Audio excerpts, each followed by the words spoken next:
Pernah nggak sih, lo mikir sabun atau deterjen yang lo pakai itu asalnya dari mana? Mungkin selama ini kita cuma fokus ke fungsinya, buat bersihin tangan, cuci baju, atau mandi. Tapi, pernah nggak lo penasaran, bahan dasarnya itu apa? Dan gimana caranya bisa berubah jadi produk yang kita pakai setiap hari? Jawabannya ada di satu bidang ilmu yang namanya oleokimia.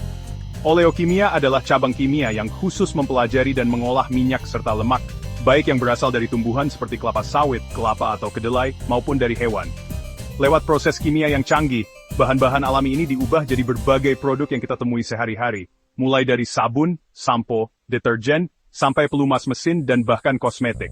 Jadi, setiap kali lo pakai sabun atau sampo, sebenarnya lo lagi menikmati hasil dari proses panjang yang melibatkan sains dan teknologi. Bayangin aja, dari satu jenis minyak nabati seperti minyak kelapa sawit atau kelapa, para ilmuwan bisa menciptakan ribuan produk berbeda, yang bikin hidup kita lebih bersih, sehat, dan praktis. Prosesnya nggak cuma sekadar mencampur bahan, tapi juga melibatkan reaksi kimia yang mengubah struktur molekul minyak jadi zat-zat baru yang punya fungsi spesifik. Misalnya, dari minyak kelapa bisa dihasilkan sabun mandi, deterjen cair, bahkan bahan baku untuk kosmetik dan farmasi. Oleokimia itu sebenarnya jembatan antara kekayaan alam dan kebutuhan manusia modern. Dengan memanfaatkan sumber daya alam yang terbarukan seperti tumbuhan, oleokimia menawarkan alternatif yang lebih ramah lingkungan dibandingkan petrokimia, yang berbasis minyak bumi. Produk-produk oleokimia biasanya lebih mudah terurai di alam, sehingga dampaknya ke lingkungan jauh lebih kecil. Makanya, sekarang makin banyak produk rumah tangga yang bangga menampilkan label berbahan dasar tumbuhan, atau eco-friendly. Jadi, setiap kali lo cuci tangan pakai sabun atau nyuci baju pakai deterjen, lo sebenarnya lagi pakai hasil inovasi sains yang keren banget. Inovasi ini nggak cuma bikin hidup kita lebih nyaman, tapi juga membantu menjaga bumi tetap lestari. Bahkan, banyak perusahaan sekarang berlomba-lomba bikin produk oleokimia yang lebih efisien, aman, dan ramah lingkungan. Intinya, oleokimia adalah ilmu yang mengubah kekayaan alam jadi solusi praktis buat hidup kita sehari-hari. Mulai dari membersihkan, merawat, sampai melindungi, semuanya bisa dilakukan berkat inovasi di bidang oleokimia. Jadi lain kali lo pakai sabun atau sampo, inget ya, ada sains hebat di baliknya yang terus berkembang demi masa depan yang lebih bersih dan hijau. Produk oleokimia ada di mana-mana, sabun mandi, sampo, conditioner, deterjen, sampai pelembut pakaian. Surfaktan di deterjen dan sabun cuci piring, itu juga hasil oleokimia. Di meja rias, pelembab, lotion dan lipstick sering mengandung gliserin atau asam stearat dari oleokimia. Industri makanan pakai oleokimia buat emulsifier di es krim dan margarin. Di industri, asam lemak jadi pelumas atau biodiesel. Bahkan ban mobil pun bisa pakai bahan oleokimia. Intinya, hampir semua aspek hidup modern tersentuh oleokimia. Bahan baku utama oleokimia adalah minyak dan lemak, baik nabati maupun hewani. Di Indonesia minyak kelapa sawit jadi andalan karena produktif dan terbarukan.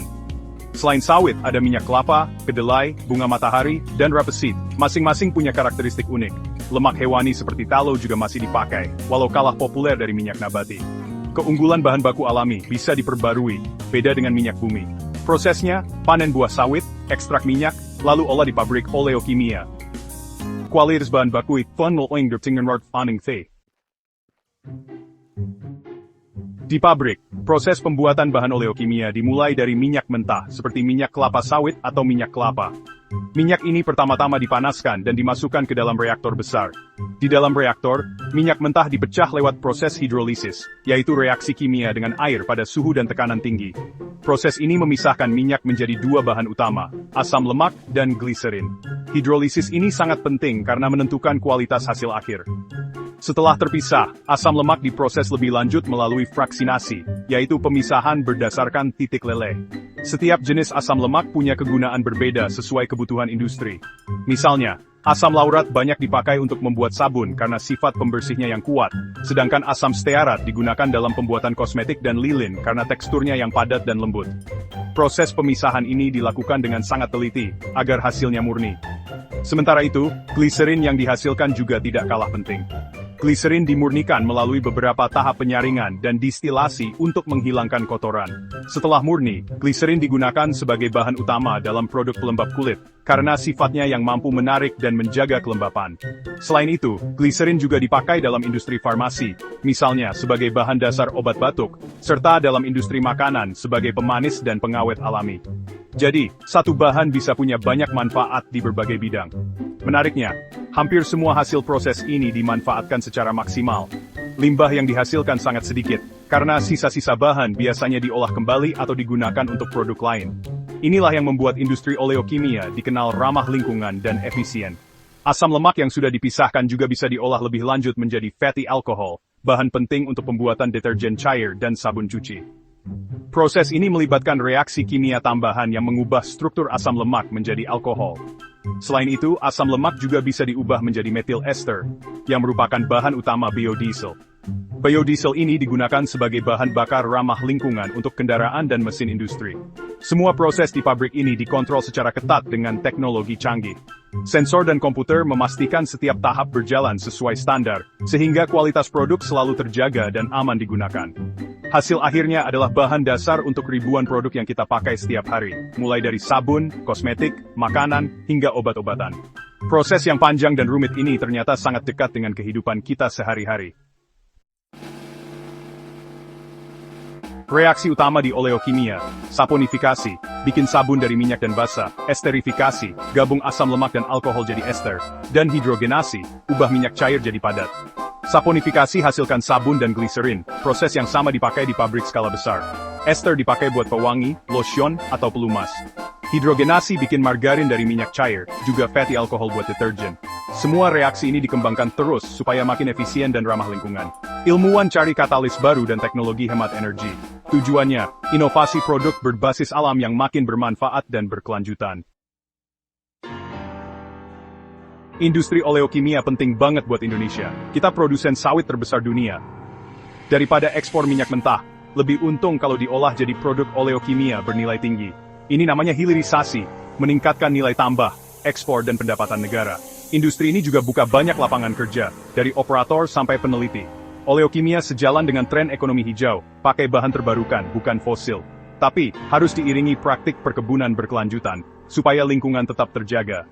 Dengan potensi besar, Indonesia bisa di pusat oleokimia dunia. Masa depan oleokimia tampak semakin cerah, seiring dengan meningkatnya kesadaran global terhadap pentingnya menjaga lingkungan, dan menerapkan prinsip keberlanjutan dalam kehidupan sehari-hari. Kini, masyarakat dunia semakin menuntut produk yang tidak hanya berkualitas, tetapi juga ramah lingkungan dan bertanggung jawab terhadap bumi. Produk berbasis tumbuhan seperti deterjen, sabun, dan kosmetik kini menjadi pilihan utama konsumen. Mereka perlahan menggantikan produk berbasis petrokimia yang selama ini mendominasi pasar. Perubahan ini didorong oleh keinginan untuk mengurangi jejak karbon dan dampak negatif terhadap lingkungan. Inovasi di bidang oleokimia terus berkembang pesat.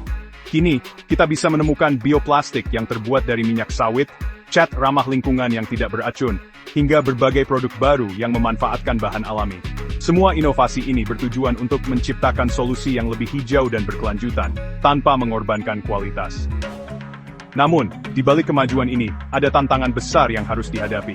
Salah satunya adalah memastikan bahwa bahan baku, terutama minyak sawit, dihasilkan melalui praktik pertanian yang bertanggung jawab dan tidak merusak lingkungan. Petani dan produsen harus bekerja sama untuk menjaga keseimbangan antara produksi dan pelestarian alam. Sertifikasi seperti RSPO menjadi sangat penting sebagai jaminan bahwa produk yang kita gunakan benar-benar berasal dari sumber yang berkelanjutan. Label ini memberikan kepercayaan kepada konsumen bahwa mereka turut berkontribusi menjaga bumi. Oleokimia adalah contoh nyata kolaborasi antara manusia dan alam.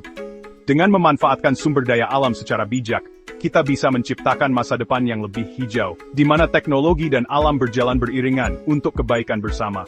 Jadi, setiap kali kamu menggunakan sabun atau produk berbasis tumbuhan lainnya, ingatlah bahwa di baliknya ada sains, inovasi, dan industri besar yang bekerja keras untuk membuat hidup kita lebih baik, sekaligus menjaga bumi tetap lestari untuk generasi mendatang.